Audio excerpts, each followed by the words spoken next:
ధర్మపురి శ్రీ లక్ష్మీ నరసింహస్వామి ఆలయ బ్రహ్మోత్సవాలకు ముస్తాబైంది. రేపటి నుంచి ప్రారంభం కానున్న ఉత్సవాలు ఈ నెల 23 వరకు కొనసాగనున్నాయి.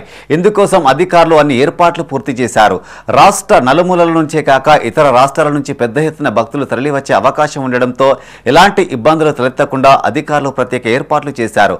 ఆలయ ప్రాంగణంతో పాటు పట్టణంలోని ముఖ్య కూడలను రంగురంగుల విద్యుత్ దీపాలతో, దేవతామూర్తుల చిత్రపటాలు, స్వాగత తోరణాలతో అలంకరించారు.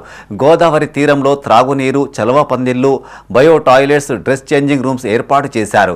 భక్తుల కోసం పెద్ద మొత్తంలో లడ్డు ప్రసాదాలు సిద్ధం చేశారు. 11న జరగనున్న స్వామివారి కళ్యాణాన్ని మొదటిసారిగా ఆలయం వెలుపల నిర్వహించేందుకు ఏర్పాట్లు పూర్తి చేశారు. ఇప్పటికే శ్రీ మఠంలో పనులను యుద్ధ ప్రాతిపదికన చేపడుతున్నారు. ఈ దేవస్థానంలో ప్రతి సంవత్సరము పాల్గొన్న శుద్ధ ఏకాదశి నుండి 13 రోజుల పాటు శ్రీ స్వామివార్ల వార్షిక బ్రహ్మోత్సవాలు అత్యంత వైభవంగా కన్నుల పండుగ అందరి సహాయ సహకారాలతో నిర్వహించబడుతున్నాయి. ఇందులో భాగంగా తేదీ 10/3/2025 రోజు నుండి ఈ బ్రహ్మోత్సవాలు ప్రారంభమవుతున్నాయి.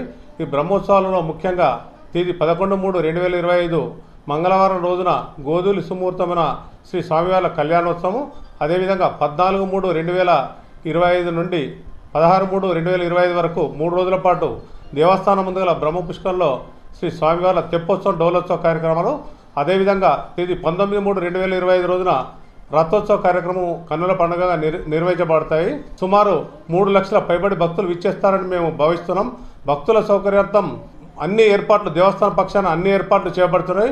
ముఖ్యంగా భక్తులకు ఎక్కడ ఎలాంటి ఇబ్బంది లేకుండా దేవస్థానం లోపల క్యూ లైన్స్, చలువ పందిర్లు, విద్యుత్ దీపాలంకరణ, అలాగే గోదావరిలో తడకల పందిర్లు, dress changing rooms, water showers, అదేవిధంగా ప్రతి సంవత్సరాలే ధర్మపురి రైస్ మిల్లర్స్, వర్తక, వాణిజ్య, ఇతర అందరి సహాయ సహకారాలతో టీటీడీ ధర్మశాలలో ఉచిత అన్నదానం నిర్వహించబడుతున్నాయి.